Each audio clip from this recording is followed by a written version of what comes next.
자, 우리 하나님 말씀 요한계시록 18장 1절에서 5절, 요한계시록 18장 1절부터 5절까지.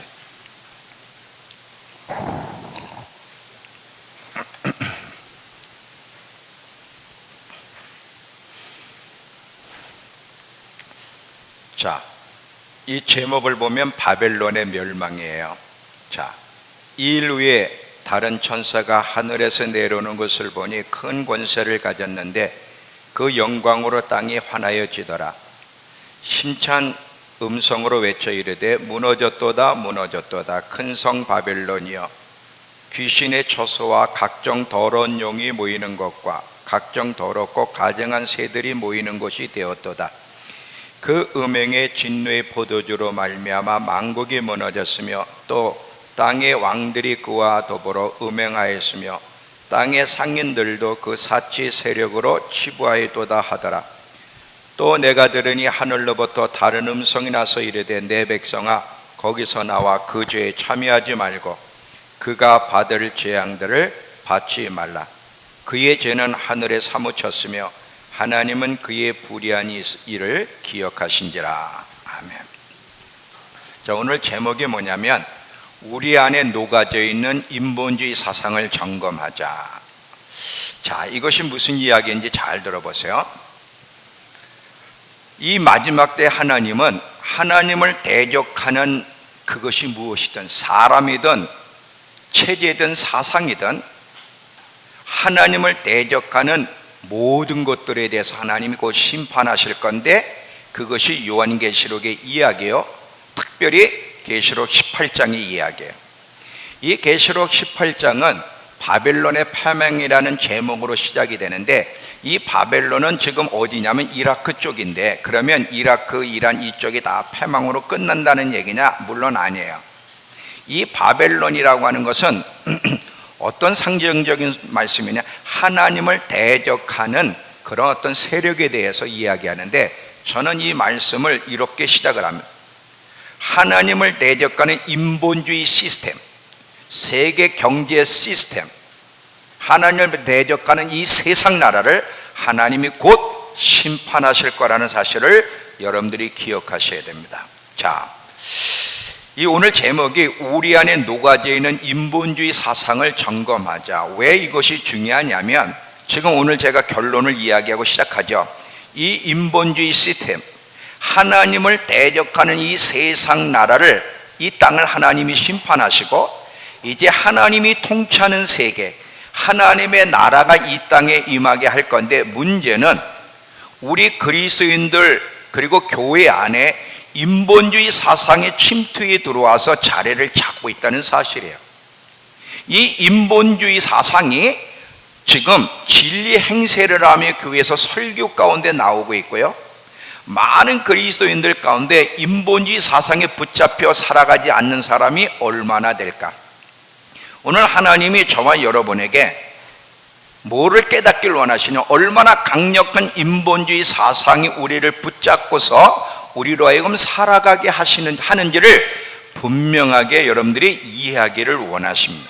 왜냐하면 여기서 벗어나지 않으면, 이 인본주의 시스템에서 벗어나지 않으면, 인본주의 사상에서 벗어나지 않으면, 이 세상 방식을 따라 살아가는 삶에서 벗어나지 않으면 반드시 진짜로 심판을 받을 거기 때문에 그렇습니다. 자, 계시록 18장 다시, 요 계시록 18장은 손을 잡고 계세요. 4절을 보시면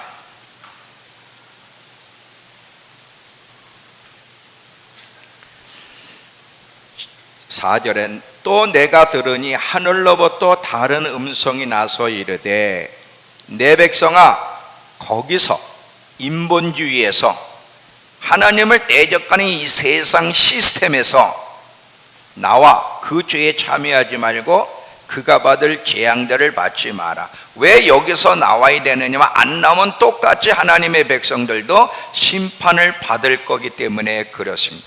자, 이 인본주의, 자, 이걸 좀 이제 설명을 할 텐데, 그 인본주의 시스템이라는 게 뭔가?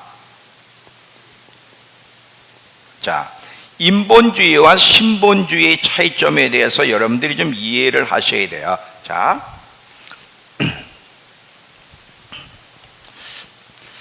이 인본주의 시스템, 다시 말하면 인간이 중심이 된 삶의 시스템인데, 인간이 중심이 돼서 하나님을 제외하고 인간에 의해서 계획되어진 것, 인간의 생각과 인간을 위한 행동의 모든 총체적인 것이 인본주의예요.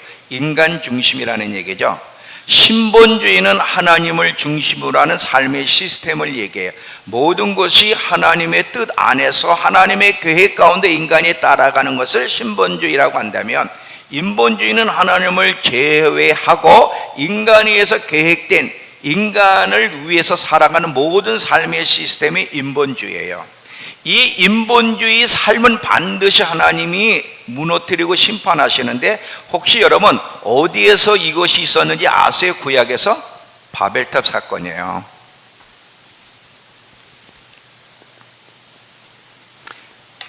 자, 이게 창세기 11장 얘기인데, 창세기 11장에 인간들이 이제 바벨탑을 쌓으면서 우리의 이름을 내자고 하고 하나님을 대적하죠.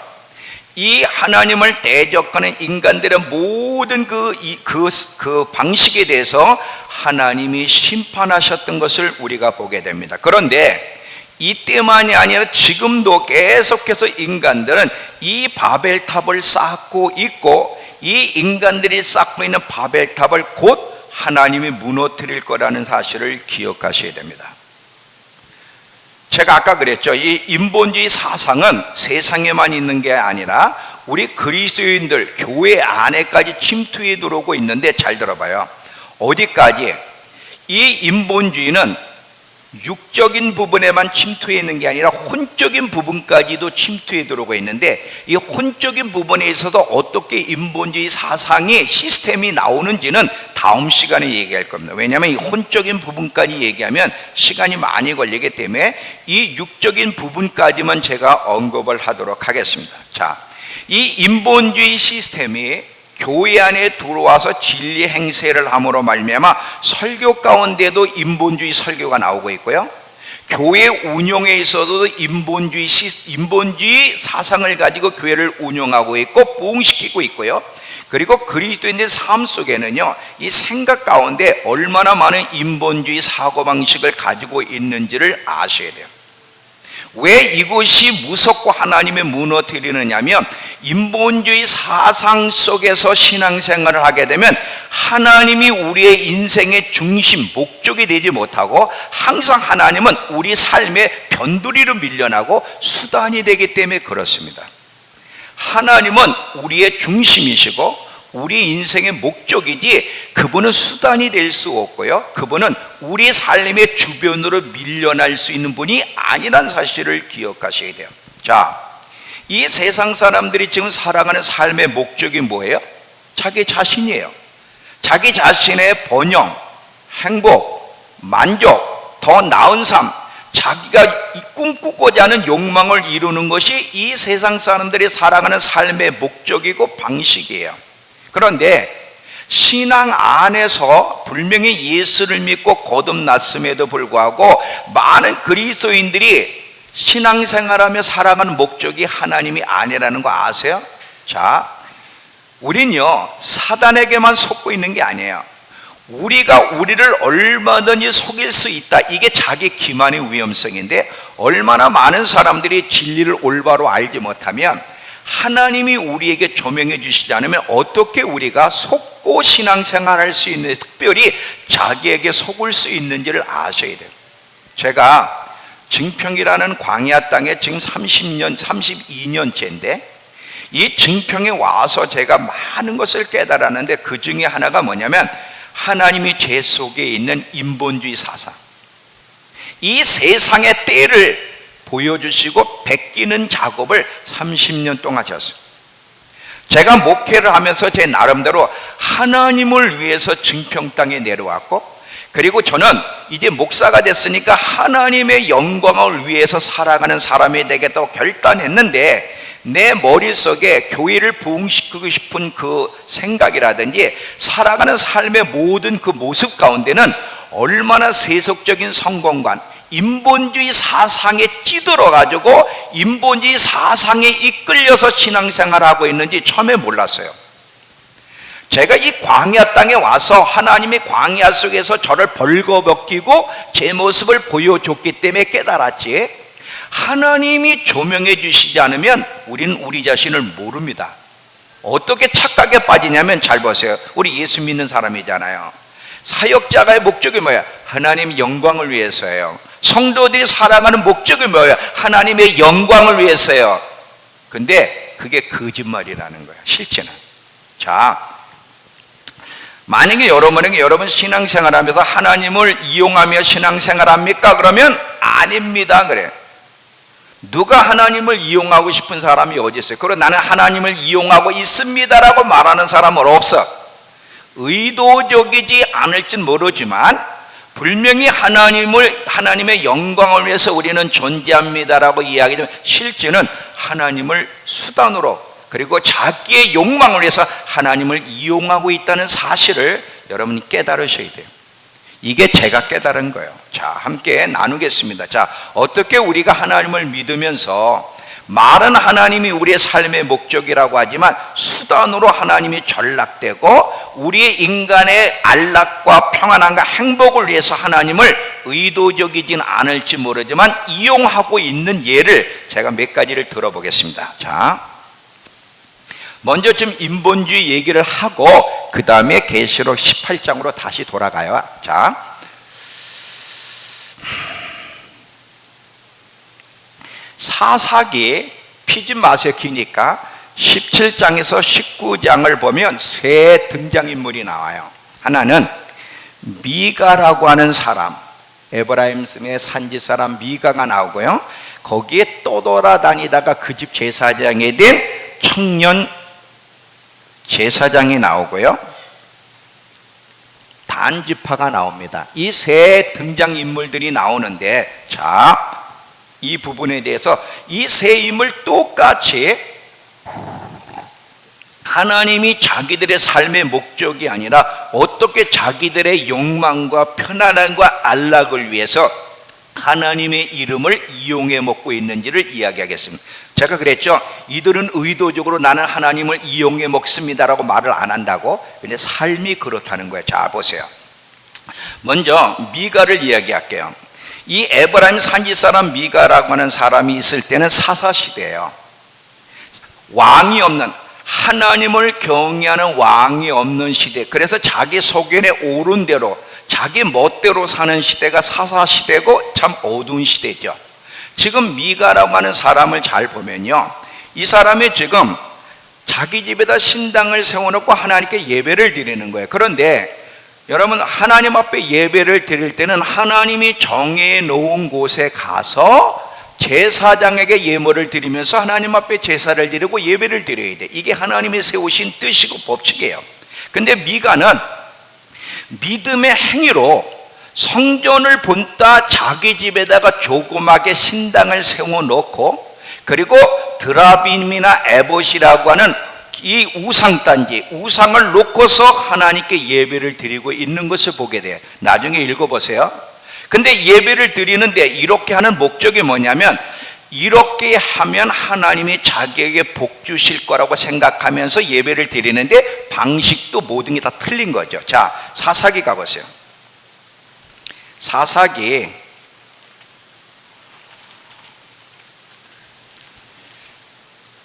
17장 13절을 보시면 미가가 이렇게 하는 이유가 뭐냐? 미가가 이렇게 하나님 앞에 자기 나름대로 신당을 세워놓고 제사를 드리는 것은 하나님께 잘 보여서 복 받고 싶어 하는 거예요. 13절, 이에 미가가 이르되 레위인이 내 제사장이 되었으니 이제 여호와께서 내게 복 주실 줄 아노라, 이거예요 지금. 자, 이것이 지금 미가의 삶을 따라다니고 레위 제사장의 삶을 따라다니고 그리고 단지파의 삶을 따라다닌 이야기, 잘 보여서 복 받고 싶은 거예요. 자, 이거 보세요. 자, 이제 미가가 이렇게 해서 신당을 세우려고 자기 아들 가운데 한 사람을 제사장으로 세워서 제사를 드리다가 누구를 만나냐? 방황하는 젊은 제사장을 만나는 거예요. 레위 제사장을 만나는데 이 레위 제사장은 왜 또 떠돌아다니느냐? 잘 봐. 레위 제사장은 어디에 있어야 돼? 성전에서 하나님을 섬겨야 되는데 이 사람이 떠돌아다니는 거. 왜 떠돌아다녀? 제사장 직분이 마음에 안 들어서가 아니라 제사장 직은 마음에 드는데 지금 이가 공급받는 제사장으로 공급받고 있는 모든 환경과 조건이 마음에 안 드는 거야. 그래서 더 좋은 대우를 받기 위해서 떠돌아다니다가 누구를 만나냐? 미간을 만나요. 미간을 만날 때 미가가 협상을 하는 거. 왜? 미가도 잘 봐요. 지금 누구를 제사장으로 세웠어? 자기 아들을 제사장으로 세웠어. 그러면 안 되잖아. 근데 이 레위인이 떠돌아다니는 거야. 이게 웬 떡이냐? 저 제사장을 자기 집에 제사장으로 들여서 제사를 하면 하나님이 복 주시겠구나. 요 발상 봐요. 그리고 레위인은 또 왜 그 집에 제사장이 되느냐면, 자, 지금 협상을 하는 거야. 당신이 우리 집에 제사장으로 있게 되면 연봉으로 은 10세겔과 옷 한 벌을 주겠어. 이게 레위 제사장 마음을 만족시킨 거예요. 지금 열악한 환경 가운데 이런 좋은 연봉을 제의하는 거에 대해서 흔쾌히 예스합니다. 그래서 레위인도 자기 목적이 뭐예요? 하나님의 뜻을 따라 떠돌아다니는 게 아니라 더 나은 조건, 더 좋은 대우를 받기 위해서 떠돌아다니다가 미가를 만나는데 미가가 딱 제시를 하는데 자기가 원하는 조건과 아다리가 맞는 거예요. 그러니까 제사장도 예스, 미가도 자기 집에 레위 제사장이 이제 그 제사장 일을 하겠다 그러니까 예스. 목적이 뭐예요? 자, 다시 13절 가보세요. 13절, 17장 13절.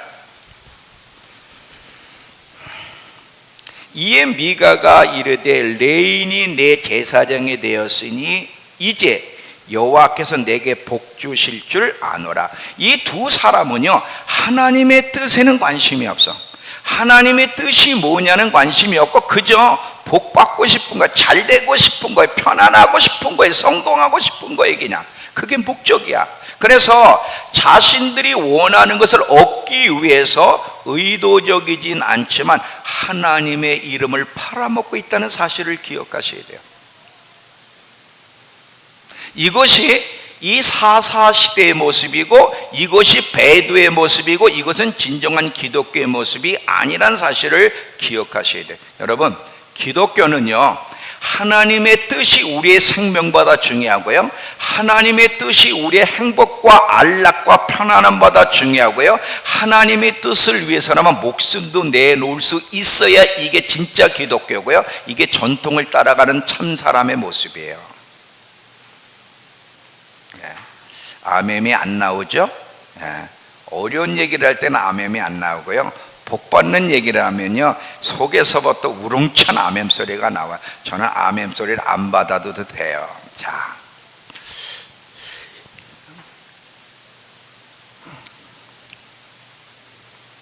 인본주의는 누가 만들어낸 사상이냐면 사단이 만들어낸 사상이라면, 신본주의는 하나님이 세우신 사상이에요.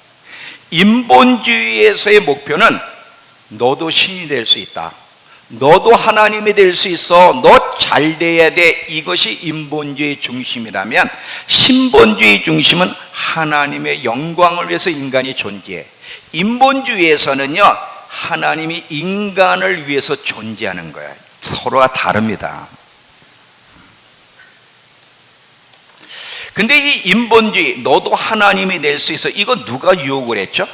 너도 하나님이 될 수 있어, 이거 누가 누구한테 얘기한 거예요? 사단이 아담과 하와에게 얘기했잖아. 너희도 하나님이 될 수 있어. 이 인본주의 사상이 타락한 이후에 이 하나님 백성들의 내면까지 스며들어와서 이 하나님 백성들까지 사로잡고 있다는 것이에요. 이 하나님의 백성들이 하나님을 안 믿는 것도 아니고 예배를 안 드리는 것도 아니에요. 문제는 하나님의 목적이 아니고요, 변질된 기독교를 가지고 있다는 것이 문제죠.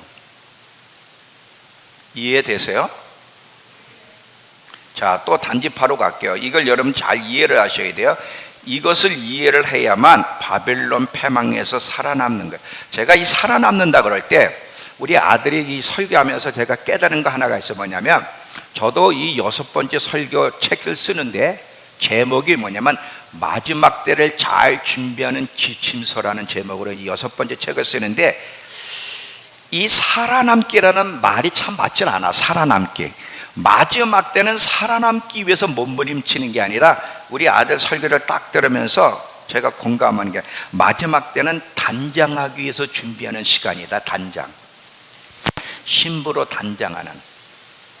지금 제가 여기서 살아남기라는 단어를 쓸 때 요 부정적인 얘기를 쓰는 게 아니라는 걸 잘 기억하면서 여러분들이 이해를 하시면 좋겠어요. 지금 바벨론의 패망 가운데 함께 멸망당하지 않고 거기서 하나님의 보호를 받으며 마지막까지 잘 단장된 하나님의 사람으로 준비하려면 인본주의에서 벗어나야 돼요.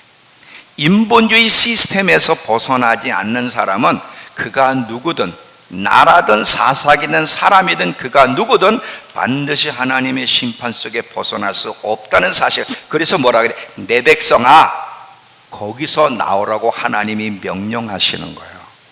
자, 이 단지파를 또 보겠습니다. 자, 이 단지파도 떠돌아다녀요. 왜냐하면 지금 다른 지파들은 다 이제 자기 땅의 분배를 받았는데, 단지파에게 주어진 땅은 아모리 족속 지역이에요. 근데 이 아모리 족속은 굉장히 강해. 그래서 이들이 정복을 못하고 떠돌아다니다가 미가의 집까지 온 거예요. 미가의 집까지 왔는데 거기서 제사장 소리가 들리거든.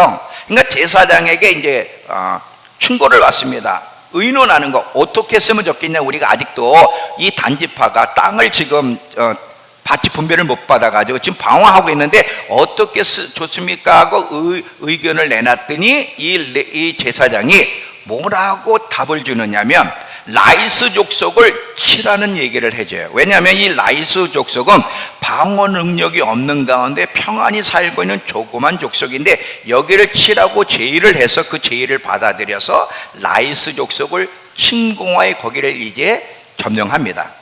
이때 이 단지파 사람들이 점령하고 나서 미가의 집에 와서 제사장에게 또 제의를 해. 너 한 집의 제사장으로 있는 게 좋니? 단지파 지파의 제사장으로 있는 게 좋니? 하고 제의를 할 때, 여기에 제사장은요, 갈등 고민할 거 없어서 예스야 그냥. 근데 왜 예스야? 하나님이 그렇게 말씀하시기 때문이야? 하나님의 뜻이기 때문이야? 아니면 더 나은 조건, 더 영향력을 발휘할 수 있기 때문이야? 이유가 뭐야? 자, 잘 봐요. 갈등 자체가 없어요. 하나님의 자녀들이 어디를 움직일 때 갈등이 합니까? 많은 경우 갈등 안 합니다. 자, 내가 이렇게 이사를 할 때, 내가 어디를 어떤 행동을 할 때 이게 내 육신적으로 편안하고 안락하고 성공하고 잘 될 것이냐를 주로 판단을 하지, 내가 이렇게 했을 때 내 영이 정말 신부로 단장할 수 있고 내가 내 영이 성숙할 수 있는지를 생각하면서 결정하는 사람은 많지 않아. 왜 하나님이 우리의 삶에 많은 문제를 허락하시는지 이건 제가 다음 시간에 이야기할 거예요. 우리 이미영 집사님도 자녀 문제 때문에 힘든데 왜 우리의 삶에 이런 문제들을 허락하시는지를 제가 다음 시간에 깊이 있게 다룰 겁니다. 왜 질병을 허락하고, 왜 재정 문제를 허락하고, 왜 가정에 이렇게 불화가 일어나고, 왜 서로 간의 관계에 문제가 일어나고, 원하지 않는 그 상황들을 왜 만나느냐, 이유가 있어요. 우린 무조건 돌파되게 해달라고, 저도요 돌파되게 해달라고 기도하고 있거든요. 그게 잘못된 건 아니에요. 병든 자가 치유를 위해 기도하고 재정이 어려운 자가 재정을 위해 기도하는 거 좋은 건데, 근데 오늘날 하나님이 너 왜 돌파를 위해서 기도하니? 그래요.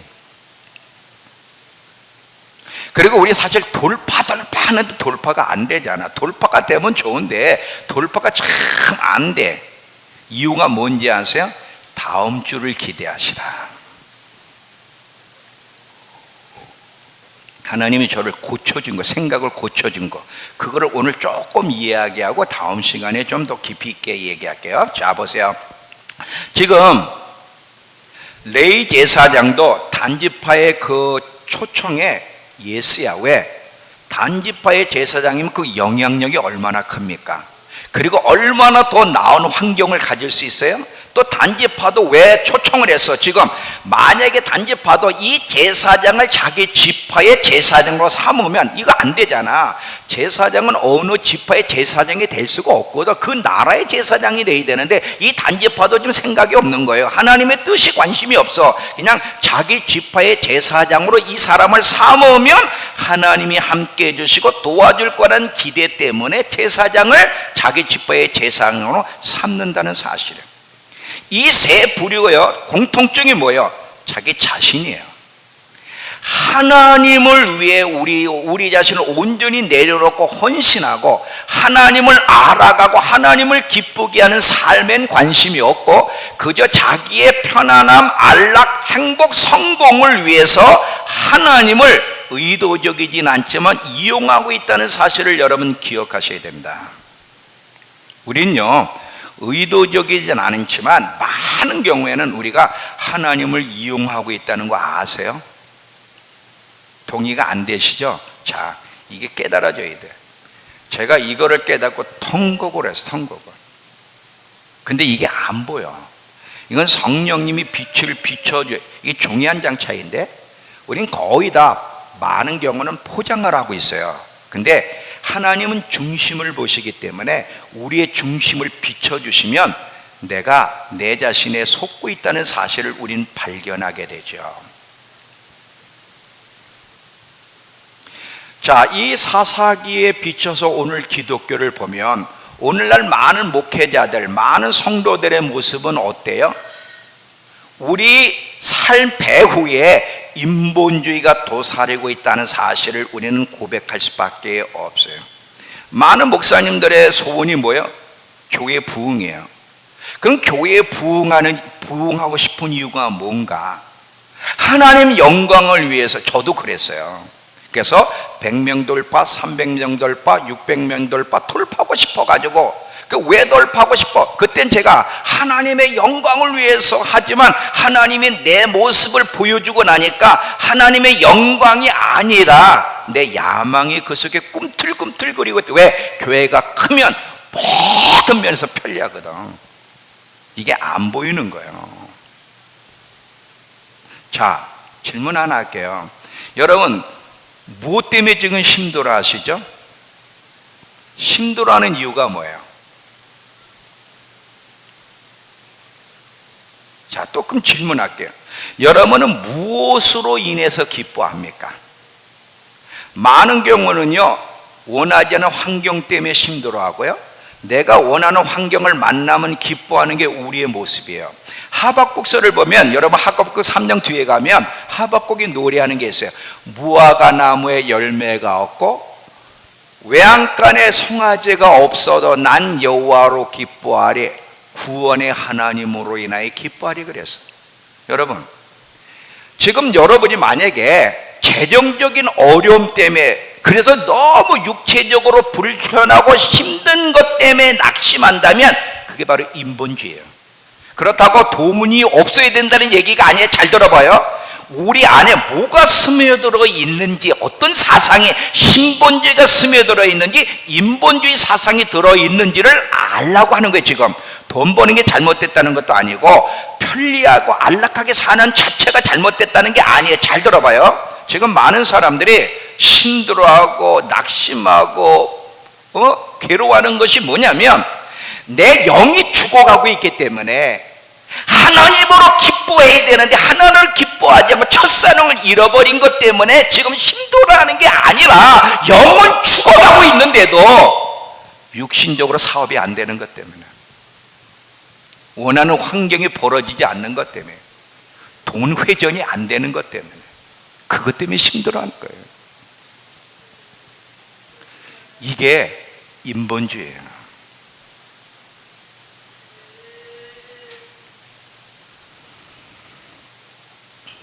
아까 그랬죠? 다니엘과 세 친구가 금신상 앞에 절하지 않은 것 때문에 풀무불 속에 들어가는데도 그들은 기뻐했어요. 그리 아니하실지라도요, 나는 하나님의 뜻에 순종하기로 결단했습니다. 사자굴 속에 들어갈 상황을 만났는데 다니엘이 하나님께 감사했다는 거예요. 여러분, 여러분의 환경이 원하지 않는 환경을 만나도 오히려 이 육신적으로는 고달퍼도 이 환경이 여러분으로 하여금 영적으로 성숙하게 하고 육을 따라가게 하는 것이 아니라 영을 따라가게 하고 하나님을 더 가까이 하게 하고 하나님의 부유가 내게 주어지는 것 때문에 기뻐하고 감사할 수 있습니까? 어려운 환경은 영을 부유케 하고 육신적으로 편리함은 육을 부유케 하는데 이 두 부유는 서로 다르다는 거예요. 서머나 교회를 보면 요한계시록의 두 번째 교회가 서머나 교회예요. 서머나 교회는요, 막 핍박을 받는, 이 하나님 때문에, 하나님의 말씀과 예수 증거하는 이 신앙 때문에 핍박을 받는 교회야. 그래서 사람들이 궁핍하고 핍박을 받는 교회라고 하는데, 하나님이 뭐, 너희는 궁핍한 교회가 아니라 너희는 부유하다는 거야. 자, 이것도 다음 시간에 얘기할 거예요. 이 부유에 대한 얘기를 다음 시간에 하는데, 여러분, 이 금요일 날 철로역정을 여러분 보셨죠? 철로역정 보면서 혹시 기억이 나요? 세상에 화려한 시스템 안에 크리스찬하고 두 사람, 소망이 두 사람 그 안에 들어갔죠. 믿음하고 크리스찬이 들어갔는데 막 세상 시스템 가지고 뭐 이거 막 여기서는 이 세상에서는 못 살 게 없다, 살 수 있다고 다 얘기하면서 막 하는데 크리스찬이 뭐라 그래요? 이 땅에서는 살 수 있는 게 하나도 없습니다. 여러분, 이 바빌론이 패망할 때 바빌론 패망에 우는 사람들이 있어요. 누군지 아세요? 왕들과 상인들과 인본주의에 빠진 사람들입니다. 근데 여기서 기뻐하는 사람들이 있어요. 기뻐하라고 한 사람들이 있어요. 누군지 아세요? 하늘과 성도와 사도와 선지자들이. 이 차이가 뭐냐면, 잘 봐요. 이 세상 시스템은, 인본주의는 육의 부유를 갖다 줄 줄 몰라. 근데 많은 경우는 영의 빈곤을 가져와요. 이거는 진짜 부유가 아니에요. 근데 서머나 교회를 보면 많은 핍박 가운데 참 어려움도 있고 힘들지만, 근데 너희가 부유하다는 거. 왜냐하면 여러분 잘 봐요. 고난과 어려운 환경은 우리로 하여금, 잘 봐, 성령의 열매, 인내, 믿음, 소망, 이런 거는 세상에서는 살 수 없는 열매들이야. 이거는 하나님으로만, 믿음의 좁은 길을 갈 때만, 고난 속에서만 얻어지는 열매, 이런 열매를 많이 얻는 사람이 부유한 사람이지, 이런 것들은 없고 육신적으로만 안락고 편안한데 하나님에 대해 영적으로 부유하지 못한 사람은 하나님 보실 때 빈곤한 사람이에요. 그래서 서머나 교회를 향해서 뭐라고 그래? 자, 우리 계시록 가보세요.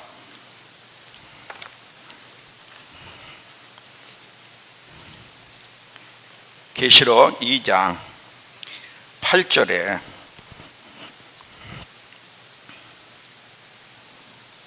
서머나 교회 사제에게 편지하라. 처음이며 마지막이여 죽었다가 살아나시니가 이르시되, 내가 내 환난과 궁핍을 아노니 실상은 내가 부유한 자라. 자칭 유대인에 하는 자들의 비방도 알거니와 실상은 유대인의 사단의 회당이라. 너는 장차 받을 고난을 피하거나 두려워하지 말라. 죽도록 충성할 때 생명의 관이 내게 주어지리라야. 우리는요, 영적 부유를 사모하는 사람들이 돼야지, 육적 부유를 사모하여 영적 부유를 잃어버리는 사람이 되어서는 절대로 안 된다는 거예요. 우린 길이 달라요. 여러분, 죄가 무엇이죠? 죄는 우주의 중심에 인간을 올려놓고 인간 자신을 위해 살아가는 것이 죄예요. 우리 성도들 가운데 사업하는 사람들 잘 들어보세요. 분명히 사업하는 사람들이 잘 돼야 돼요. 왜냐하면 하나님 나라를 위해서는 물질이 동원이 돼야 되고 물질이 있어야 돼. 근데 문제는 이 사업하는 사람들, 물론 사업 안 하는 사람도 그렇지만 인본주의 사상에 녹아져서 살아가게 되면 안 된다는 거예요. 하나님에서 자기를 다 내놓을 수 있어야 되는데, 잘 보세요. 근데 많은 경우는요, 참 그렇게 진실한 사람들도 있지만 많은 경우에는 인본주의 사상에 붙잡혀서 살아가고 있기 때문에 이것이 문제가 되는 거예요. 지금 항상 자기를 기쁘게 하며 살아가려는 것, 하나님이 아닌 다른 곳에서 기쁨과 만족을 얻어, 사업할 때 어려움을 만나도 기뻐할 수 있어야 되는데 그때는 기쁨이 안 생겨. 자기가 지금 영적으로 말이지 처지고 빈곤한데 그것 때문에 고민하지는 않는다면 이것은요, 인본주의에 붙잡혀 있기 때문에 그러는 거야. 우리 행복을 위해서 하나님을 이용하려 하는 것들이 전부 다 이것이 죄라는 사실에, 이런 인본주의 사상 속에서 나오는 열매들은요 늘 불만스럽고요, 불순종과 그리고 불신밖에 나올 것이 없다는 것이죠. 근데 이 인본주의 사상을 가지면요 마지막 때를 견뎌내기 어려워요.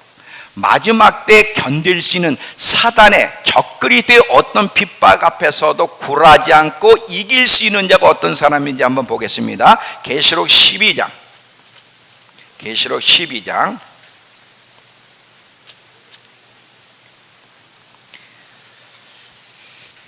11절, 계시록 12장 11절. 또 우리 형제들이 어린 양의 피와 자기들이 증언하는 말씀으로 그를 이겼으니 그들은 죽기까지 자기의 생명을 아끼지 아니하였도다. 자, 하나님의 목적과 뜻을 위해서 비록 육신적으로는 불편하더라도 또 목숨을 내놓을 환경을 만난다 하더라도 기쁨을 여기서 발견할 수 있겠는가? 이런 사람들이 사단의 핍박도 견뎌낼 수 있고요, 마지막 때는 하나님이 이런 사람을 쓰는 거예요. 잘 보세요. 하나님 앞에 쓰임받고 싶다. 이 쓰임받는다는 게 무엇인지를 잘 아셔야 돼. 우리 모두는 다 하나님 앞에 쓰임받기를 원하는데, 근데 하나님이 어중이 뜨중이를 쓰는 게 아니라 하나님의 뜻을 위해서 자기를 다 내놓을 수 있는, 목숨까지 기꺼이 내놓을 수 있는 사람과 함께 하나님이 마지막에 동역하실 거예요. 아무나와가 아니라. 자, 연인하죠. 제가 연인에 대한 책도 썼어요. 하나님이 왜 우리에게 연인의 사랑으로 초청하는지 아세요? 자, 아가서를 보면 계속 이 신부가 이제 계속 하나님의 은혜를 맛보면서 성숙한 여인으로 자라가잖아요. 근데 8장에 가면 이 연인의 사랑으로 우리를 초청하는 이유가 뭐냐면, 이 연인의 사랑으로 불붙게 되면 하나님의 뜻을 이루는데 목숨을 내놓아야 될 상황을 만나는데, 이때 어떤 상황이라도 그를 넘어뜨리지 않고 기꺼이 하나님의 뜻에 목숨을 내놓을 수 있는 사람은 연인의 사랑으로 불붙을 때만 가능해요. 자, 엄마는 위대하다는 말 혹시 들어보셨어요? 여인은 위대하지 않습니다. 근데 엄마는 위대해요. 자,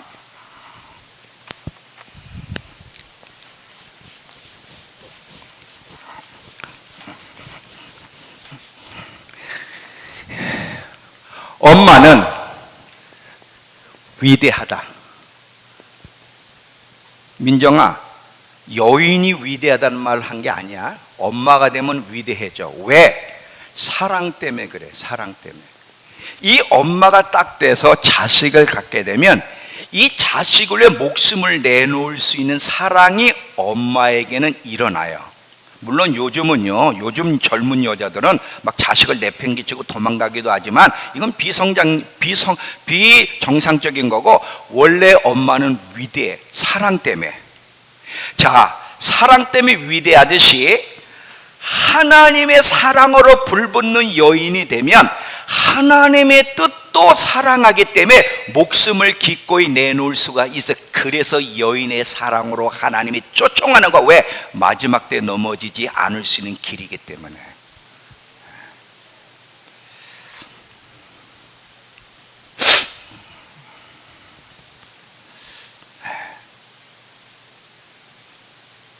인본주의 사상에 붙잡혀서는 마지막을 준비할 수가 없어요. 하나님께 붙잡혀 있는 사람만, 하나님의 사랑에 불붙어 있는 사람만, 하나님의 뜻을 사랑하여 기꺼이 자기 목숨을 내놓을 수 있는 사람, 언제든지 자기의 안락함과 성공보다 하나님의 뜻을 우선으로 하는 사람이 마지막 때를 견디며 자기를 단장할 수 있지, 인본주의 가지고는 마지막을 걸어갈 수 없다는 사실을 기억하시기 바랍니다. 하나님의 최후, 그래서 아까 제가 이미 얘기했죠.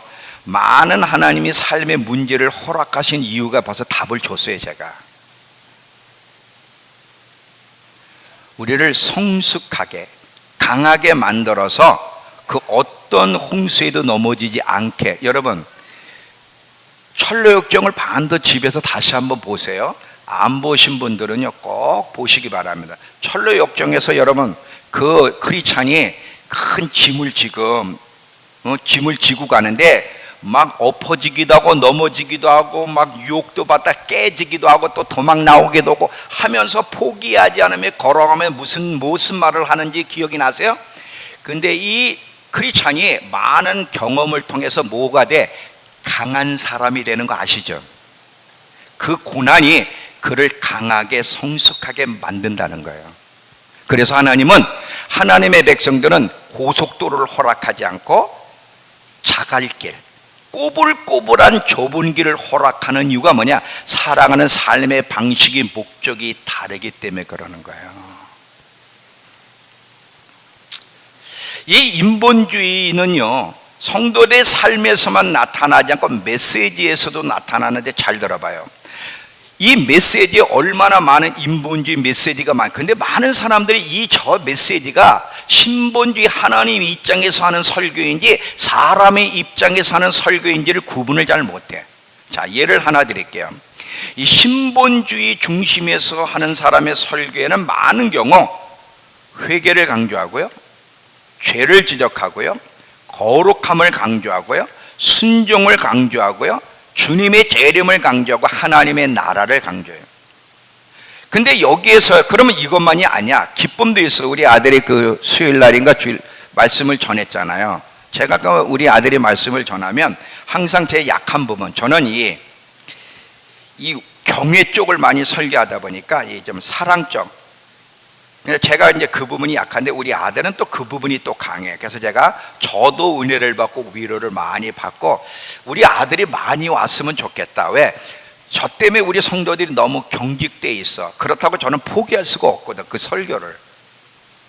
근데 아때는 중간중간 와서 여러분의 마음을 만져주면 좋겠다. 그래서 오늘 저녁과 금요일도 이제 제가 우리 아들한테 부탁을 했는데, 그 기쁨에 대한 얘기를 했단 말이에요. 근데 여러분, 우리는 하나님 안에서 항상 인상 찌푸리고 이러고 살라는 게 아니야. 주 안에서 기뻐해야 되는 그 기쁨은 세상이 주는 그 기쁨이 아니라 하나님을 가까이 할 때, 하나님의 마음을 터치할 때, 하나님의 사랑을 맛볼 때 주어지는 기쁨이야. 그 기쁨이 충만할 수 있어요. 이런 것들이 바로 신본주의에 입각한 메시지예요. 근데 인본주의에서는요, 죄 지적도 회개도 거룩함도 순종도 하나님 나라에 대한 것도 설교를 안 하고요, 그 기쁨도 하나님으로 인한 기쁨이 아니라 세상에서 잘 될 때 성공이라고 이런 식으로 얘기하기 때문에 그것이 문제죠. 잘 봐요. 요즘 한간에 지금 교회에서, 우리나라 교회에서 많이 떠들고 있잖아요. 어느 목사님이, 큰 교회 목사님이 동성애가 죄라는 말을 한 번도 설교하지 않은 것 때문에 지금 난리가 났잖아요. 잘 봐요. 왜 설교에 동성애가 죄라는 말을 안 할까? 누구를 의식하기 때문에? 하나님을 의식하기 때문이에요? 사람을 의식하기 때문이에요? 자, 우린 동성애자들에 대해서 이상한 눈으로 바라보면 안 돼. 그들도 영혼으로 생각하고 그들도 구원받아야 되고 그들의 진리 안으로 들어와서 하나님을 만나서 새로운 삶을 살아가도록 어떤 면으로는 도와줘야 되지만, 그렇지만 분명히 동성애는 죄고 틀렸다는 걸 이야기해야 되는데 안 해. 왜? 누구를 의식하기 때문에. 이제 이게 문제예요 지금. 자 보세요. 지금 이스라엘의 총리가 네타뉴 총리가 됐는데 이 연립정부 형성을 못해서 9월에 다시 총리를 다시 또 선출해야 돼. 근데 불행한 거는요, 저는 그 네타뉴 총리가 참 괜찮은 크리스찬은 아니지만 철저하게 율법에 입각한 유대인이라고 생각을 했는데, 이분이요 며칠 전에 동성애자를 국방장관으로 세웠어요. 원래 있던 장관을 물리치고 동성애자인 사람을 장관으로 올려서, 왜? 동성애자의 표를 의식해서. 이게 인본주의예요. 하나님을 두려워하는 게 아니죠.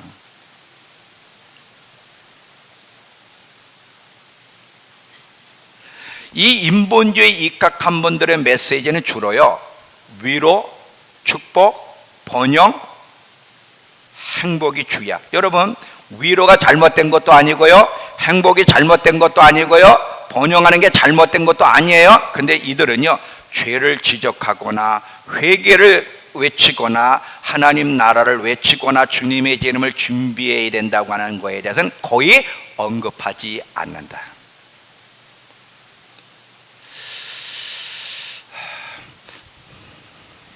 예수님의 설교를 여러분 잘 보세요.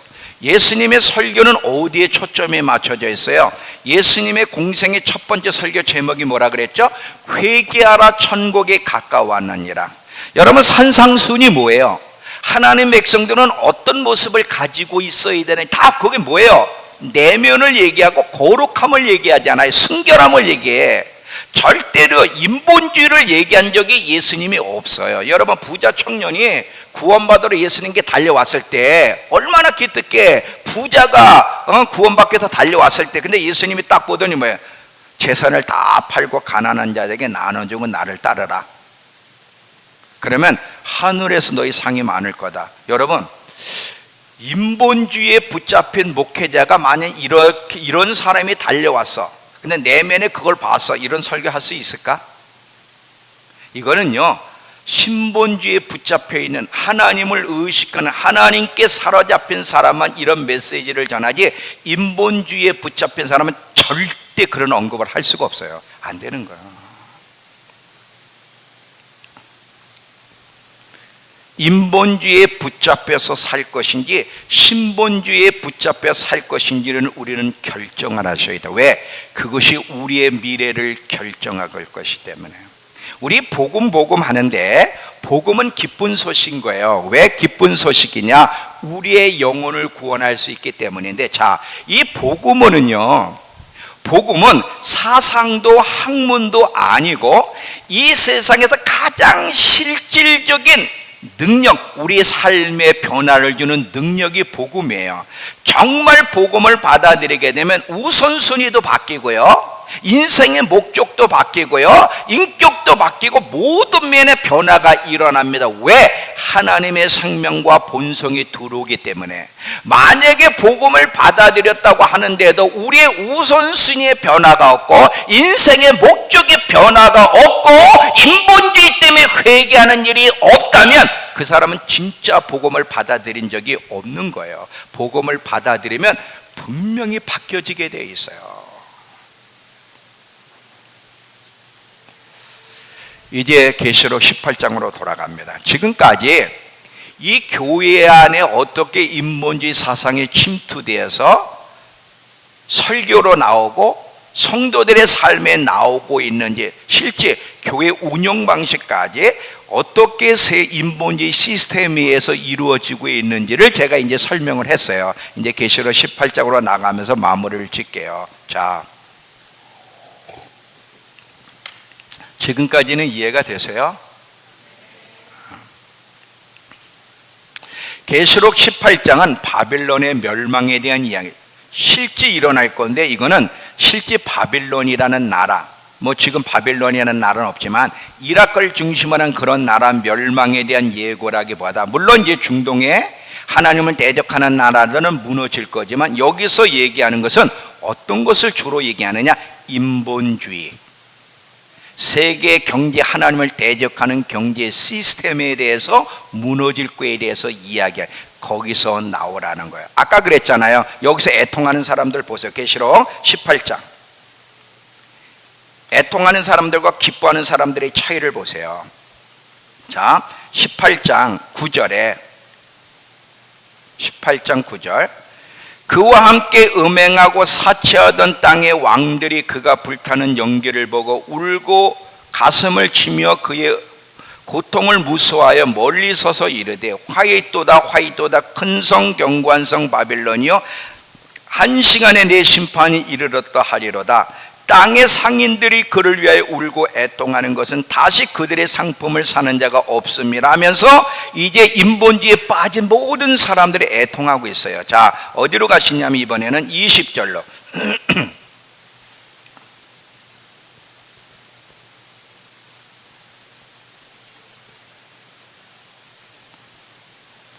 하늘과 성도들과 사도들과 선지자들아, 그로 말미암아 즐거워하라. 하나님이 너희를 위하여 그에게 심판을 행하셨음이로다. 여러분, 정말 하늘의 소망을 두는 사람, 정말 주님의 재림을 준비하는 사람, 정말 하나님을 기쁘시게 하며 살려고 하는 사람은 인본주의, 이 세상 경제 시스템이 무너질 때 슬퍼하지 않습니다. 정말 하나님의 사람들을 슬프게 하는 것이 하나 있다면, 영을 따라가는 일에 방해를 받고 영적으로 주님 오심을 잘 단장하지 못하는 것 때문에 슬퍼할 수 있을지 모르지만, 세상 경제 문제, 세상 일 때문에는 절대 슬퍼하지 않아요. 절대 슬퍼하지 않아요. 자,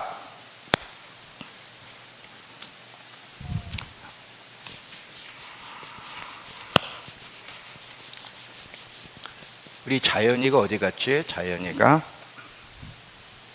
자 여기 보세요.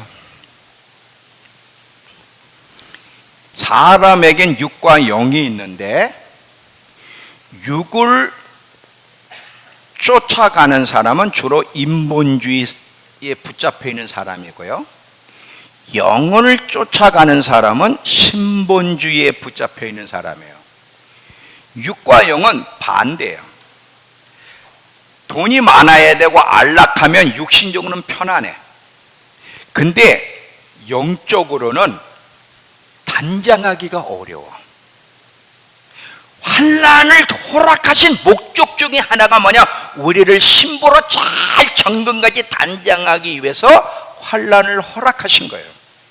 근데 영을 따라가는 사람에게는 육신이 고달플 수 있을지 모르지만 이 영을 따라가는 사람만이 마지막 잘 준비할 수 있어요.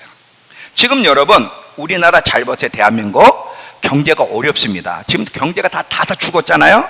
경제가 어렵고 일본에서 또 수출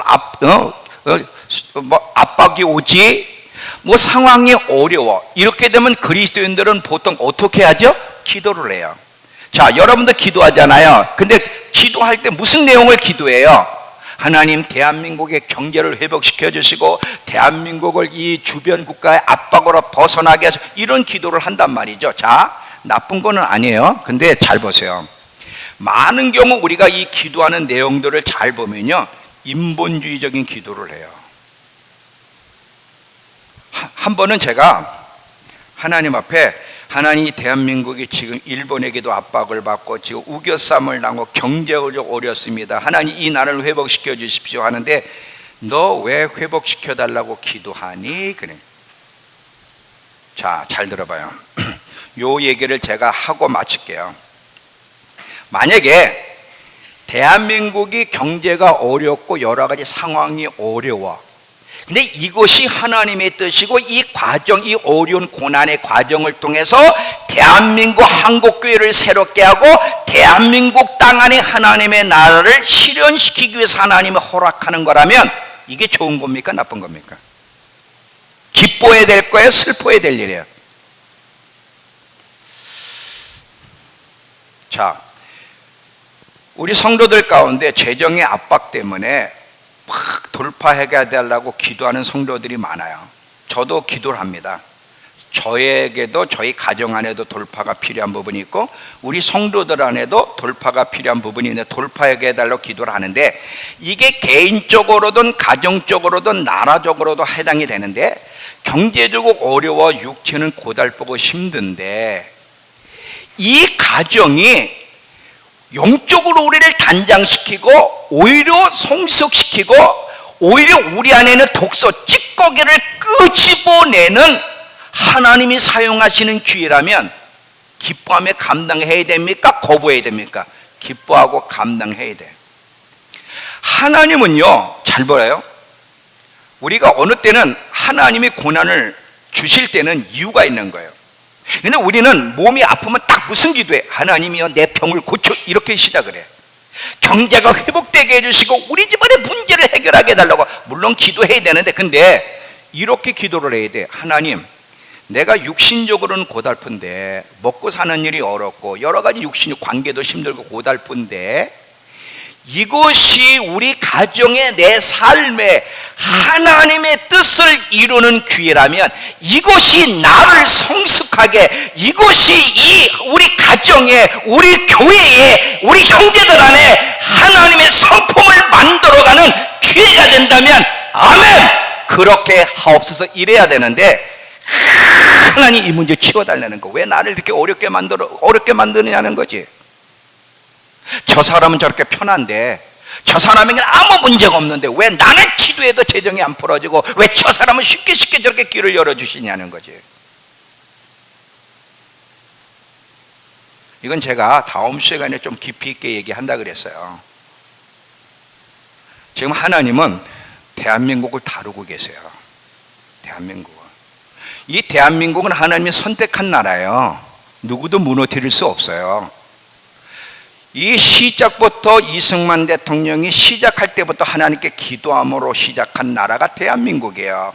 이스라엘을 지키게 하고 열방을 축복한 나라로 쓰시기 위해서 폐허가 된 대한민국을 짧은 기간에 부흥을 시켰는데 근데 지금 이 대한민국이 어디로 갑니까? 잘못된 길로 가는 거예요. 지금 한국교회도 마찬가지예요. 근데 하나님이 진통을 통해서 다시 돌이키게 하고 싶으신 거예요. 사람은요 진통과 고통을 만나야만 하나님 사람들은요 회개하게 되고 자기를 돌아보면서 돌이킬 수 있는 기회, 단장할 수 있는 기회가 되는 거예요. 항상요 육이 배부르고 등 따서 안락고 편안하면 잘 봐. 미국이란 나라 우리 부러워하지. 한국 분들요 미국 굉장히 부러워합니다. 우리 재은이 부러워할 필요가 없어요. 나는 증평에서 왜 이 증평에서 태어났는가? 미국에서 태어났으면 그 크리스찬 나라에서 잘 먹고 예수도 잘 믿었을 텐데 근데 여러분 아세요? 선진국보다 후진국에서 단장할 수 있는 기회가 더 주어진다는 거. 이사야서 보면 아시아를 마지막에 하나님이 쓰신다 그랬어요. 아시아에 있는 지역에서 노래하는 자들을 일으키고 아시아를 통해서 하나님 부흥을 일으키신다 그러는데 이 아시아 특징이 뭐야? 잘 사는 나라에 다 어려운 나라야. 다 어려운 나라. 자, 지연아, 인천에서 사는 거하고 증평에서 사는 거하고 어디가 더 신부로 단장할 수 있는 좋은 기회일 것 같니? 정직하게. 너 인천 가고 싶잖아. 환경만 신들면 맞아. 이때가 튈 때야. 튈 때. 인천으로 튀어야 돼. 여러분 잘 봐요. 증평에 내가 왜 왔지? 목사님의 증평의 세계로 세계가 증평으로 저 얘기를 왜 쳤는지 저거는 이미 끝났어. 물 건너갔어. 너무 고달퍼. 근데 여러분 아세요? 많은 어려움의 과정 속에서 보통 일반 사람이 일반 성도들이 가질 수 없는 영적인 부유를 여러분이 경험하고 쌓고 있다는 거 아세요? 몰라. 뭘 알아. 잘 봐. 제가 책을 6권, 저는요 책 쓸 수 있는 주제가 아니에요. 어저께 우리 아들이 촬영한다고, 아빠 영상 촬영한다고 10분짜리 영상 한다고 5편을 촬영하는데 얼마나 쫄아가지고 쟤는 너무 잘하는데 나 카트를 몇 번 맞았어. 근데 아빠라 봐줬지 계속 카트 당할 수밖에 없는 거야. 이게 안 돼. 아빠 사람 앞에 이야기하듯 하세요. 누가 그거 머리로 몰라? 안 되는 걸 어떻게? 남 앞에 설교한다는 거 나는 있을 수 없는 사람이에요. 호주, 인도네시아 막 영양, 이거 있을 수 없는 일이에요. 근데 잘 봐요. 30년 동안 증평이라고 하는 광야에서 참 밑바닥까지 갔어. 남들은 조금만 하도 목회가 몇백 명, 1000명 돌파했다고 하는데 나는 돌파, 100명도 돌파를 못하고 집도 곰팡이 나는 데서 아직도 못 벗어나고, 그렇다고 또 자가용이 있나 차도 빼앗기고 30년 김세현 집도 그렇게 웃을 거야? 에? 되는 게 뭐가 있어? 아들아, 너가 누구보다도 부유한 자라는 거 아니? 그래. 네가 이 30년의 고난의 여정 속에 나를 알아간 것, 인내, 하나님께만 소망을 두는 것, 그리고 하나님을 신뢰한다는 것, 그리고 성령의 열매, 이 하나하나 하나님이 주시는 것들은 고난의 현장 속에 채워지는데, 네가 육신적으로는 부유할지 모르지만 영적으로 얼마나 네가 부유한 자인 줄 아니? 이게 무슨 뜻인지 아세요? 제가 증평에 안 왔으면요 영적 부유가 뭔지도 모르고 저는 영적으로 부유한 자가 되지 않아. 이거 제가 다시 한번 설교할 겁니다. 이게 왜 중요한지. 지연아, 증평은 영적으로 너를 부유케 하는 아주 좋은 땅이기 때문에 인천은 꿈도 꾸지 마라. 여러분, 서울과 증평 비교가 되잖아요. 미국과 대한민국, 이 인도네시아 가면 인도네시아 사람들이 한국을 꿈꿔요. 근데 니네 왜 올라고 그러냐? 이유가 뭔데? 인도네시아만큼 영적으로 단장될 수 있고 신부로 준비할 수 있는, 하나님을 만날 수 있는 곳도 없어요. 사람은 광야에서 하나님 만나고 광야에서 하나님의 음성을 듣지 화려한 곳에서는 하나님을 만날 수도 음성을 들을 수도 없어요. 정말이에요. 정말이에요. 이제 결론이에요. 제 이 말이 어떤 분에게 목사님 너무 잔인한 말 같아요. 왜 경제가 어려운데 경제 살려달라고 기도하는 게 안 돼요? 너무 잔인한 말 같아요.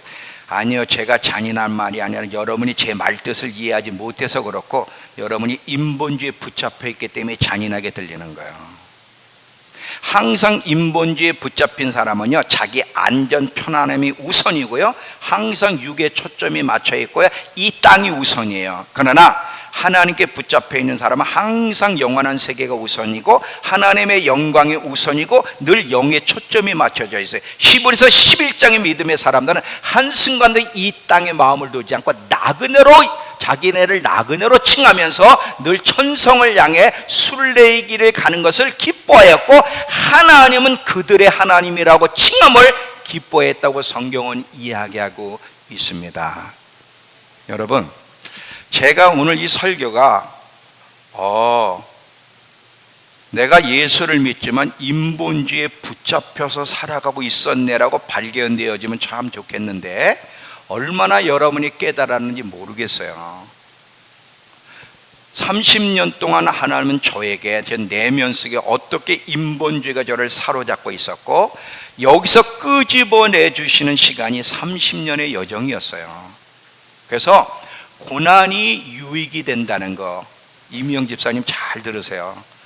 집사님이 얼마나 영적으로 부유한 분이신지를 아셔야 돼요. 육신적으로는 뭐가 부유해? 그런데 영적으로 이미영 집사님만큼 부유한 사람도 없어. 거기서 어마어마한 걸 체험할 거거든. 어마어마한 거를.